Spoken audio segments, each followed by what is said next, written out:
Mark Tauscher on Wisconsin's Morning News is sponsored by Kohler Services and Pella Windows and Doors of Wisconsin.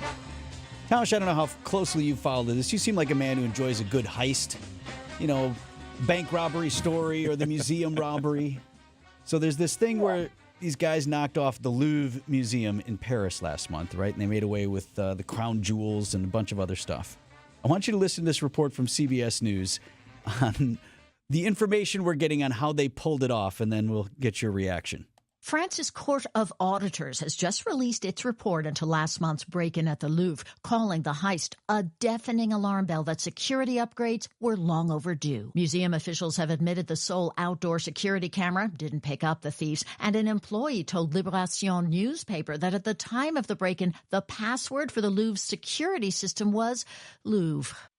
The password for the system was the name of the museum. Now, are you sure they didn't use like a 0 instead of an O? Right. I mean, there is an R in there, which can make it tricky, Tausch, but that doesn't sound like a real good password to me. Was there umlauts? Right. I love. First off, did that announcer, was that Debbie doing the announcing there? It sounds a little like her. That's Vicky Barker there at CBS. And they really did, and you did this too, the Louvre. The Louvre. Really emphasizing it.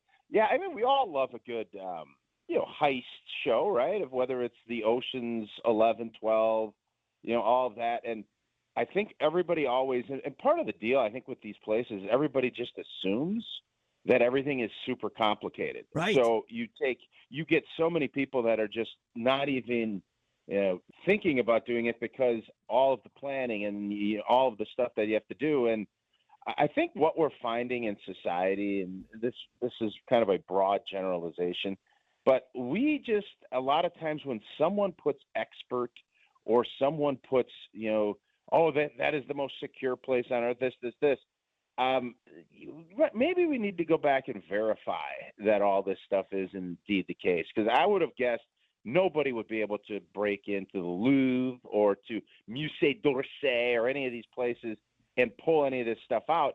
And it turns out they're just the same as a lot of us, where it's our password is 1234 or 000.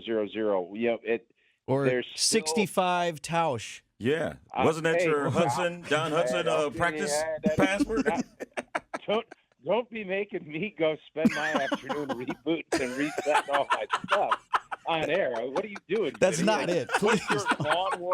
Vinny's is Lawn Wars 2025, and then every year you just switch it to whatever year switch the date. You need to update your password. Okay. Tausch is Go Pack with 2 exclamation points. It is crazy that all of this and that this stuff still happens when everything would tell you that technology now, lasers and all this stuff, would be so secure. And then you still hear something about the most famous museum in the world having a password with literally its name in it. Crazy. Have you, I forgot, now you've done some international traveling. Have you been through there?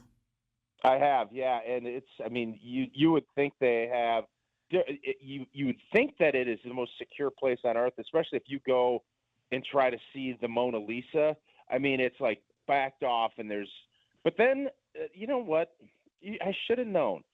All they have standing in the way is one red velvet rope, like where you can't go up there and get right next to it. Yes. And so there's a security guard and other stuff, but I guess there were signs, is what I should say. Monsieur, please step back from the rope. Awfully close to the rope, monsieur. Exactly. Hey, Tausch, speaking of international travel, the Badgers have announced they're going to open the 2027 season in Ireland against Pitt. As I asked Vince earlier, we were talking about alcohol sales at Camp Randall Stadium. Do you think they sell beer over in Ireland, and how Badger fans are going to indulge, you think? I would bet that we will drink any of those pubs completely out of whatever they're having. But the only thing I would say, I don't know. I know we drink a lot of beer here. I don't know about Guinness, though. That's obviously the big beer in Ireland, right? Yeah. A good Guinness. You can't. I don't care how great of drinking state we are, and obviously we saw the report on how Wisconsin led the country in beers drank, and then it looks like that report was wrong. I don't know if you can handle 10, 15 Guinnesses in a day. I know I can. And I'm not sure where we'd stand. So that might be the challenge that gets thrown down when we do make that trip over to Ireland. Yeah, it's one thing to drink Pasadena dry, another thing to drink Dublin dry. Thanks, I Tausch. would agree with that sentiment, too.